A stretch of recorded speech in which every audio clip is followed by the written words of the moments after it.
So I'm 47 years old. I'm a competitive power lifter, and I am training to compete again in October. I just competed in June, and I'm a little bit beat up. So what I need more than anything is some sort of a functional deload where I can work on conditioning and imbalances, which brings me to today's video. I have a book that I'd like to review with you guys. It's Bodybuilding, Powerlifting and HIIT. I purchased the book. I'm working the program from the book, but more importantly, I'm actually collaborating with the author of this book, and he's been kind enough to work with me in person. And this video is just a really brief overview of what we'll be doing for the next 4 weeks and my impressions of it so far. And I'll go into like what I hope to achieve with it and how I think it could benefit you, especially if you're a beginner to intermediate lifter who's maybe looking to get into the strength sports. So let's get into it.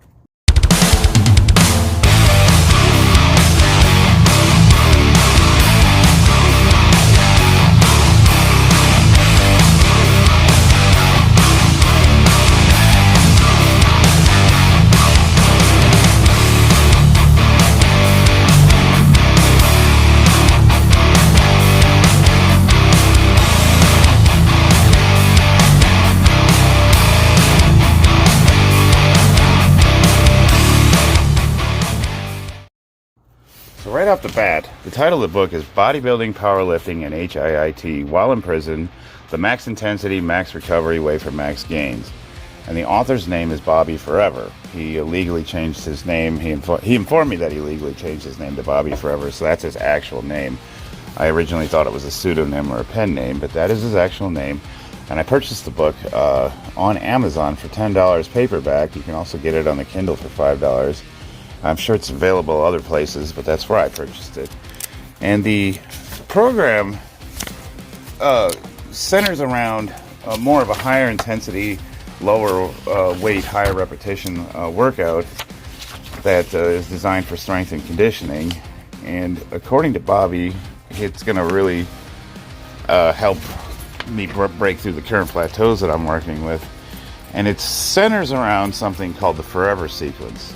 Now, the Forever sequence reminds me of the old 21s that we used to do back in high school gym, where we would do, with the curl bars, we would do 7 up, 7, and then 3 sets of 7 partials.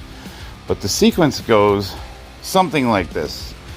You do 7 full repetition at a certain weight, and then you do 7 reps at 1/3 partial reps.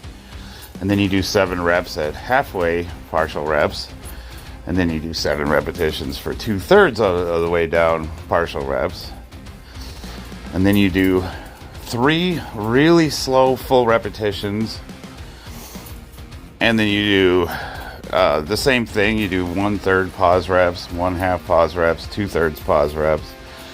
And then the last repetition is you hold the bar at a half rep for 15 seconds or until failure. So that sounds like a lot, but it's actually fairly simple once you get the movement down.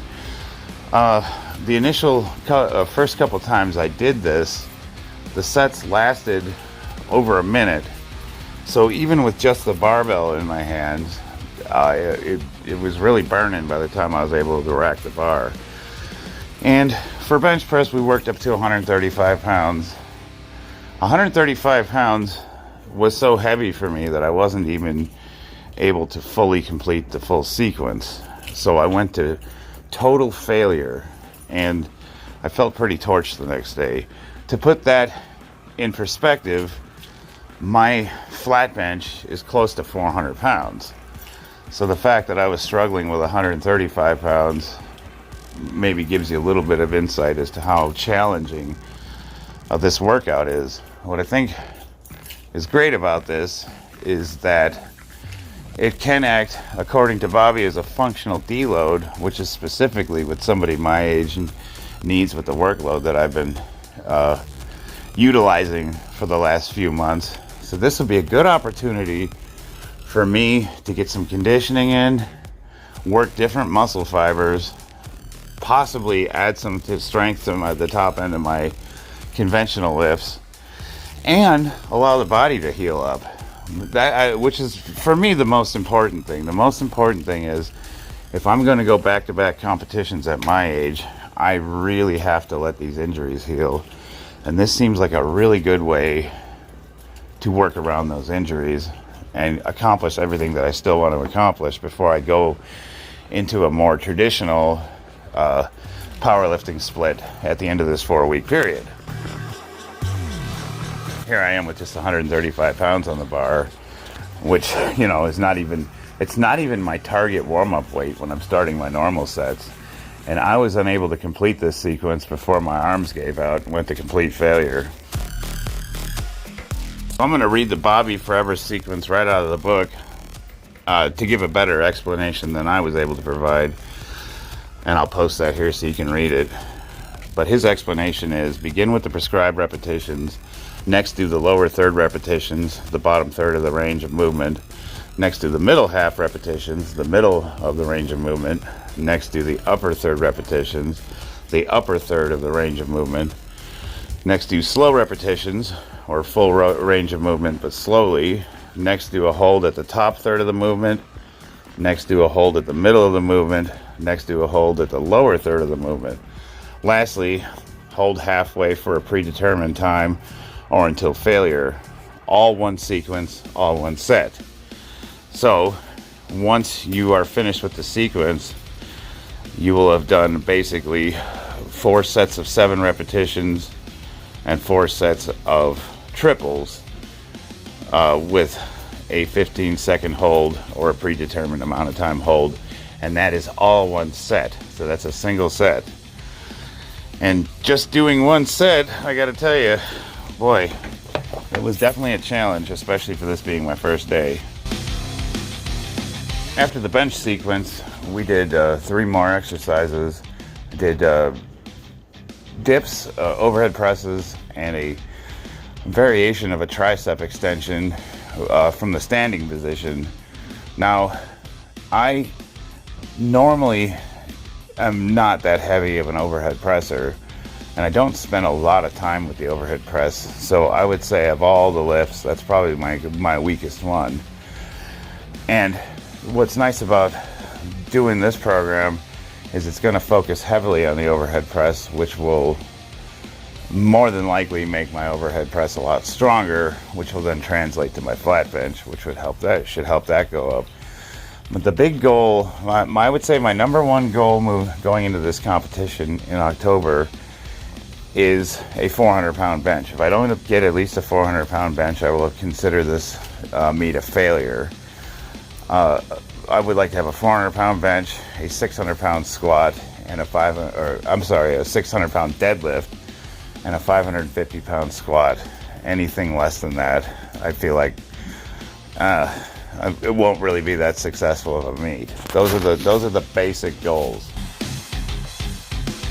So now the sequence with the overhead press was the same for the bench, but the problem is that the weight he had me start with was 95 pounds, and I have such a huge disparity between my flat bench and my overhead press that I think Bobby thought I was a lot stronger in the overhead press than I actually am, and 95 pounds turned out to be too much weight for the amount of volume that the set calls for. So I kept having to drop the weight mid-sequence, and I eventually lowered it from a 25 on each side of the barbell to a 10 on each side of the barbell, to finishing the set out with just the barbell itself. And even that was a struggle. The rep ranges I'm working with are completely new to me, so this completely changes my style and philosophy of training, and that's probably a good thing.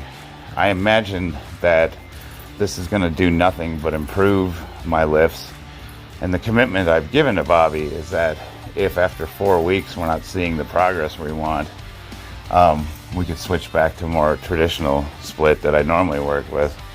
But I'm confident. I wouldn't try this. I wouldn't be doing this if I didn't think I was going to have positive results.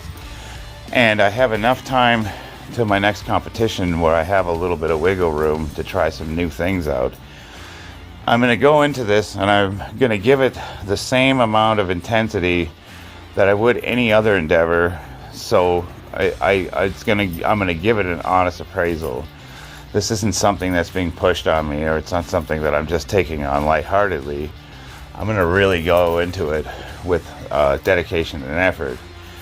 And at the end of 4 weeks, I'm excited to see what the net positive results are.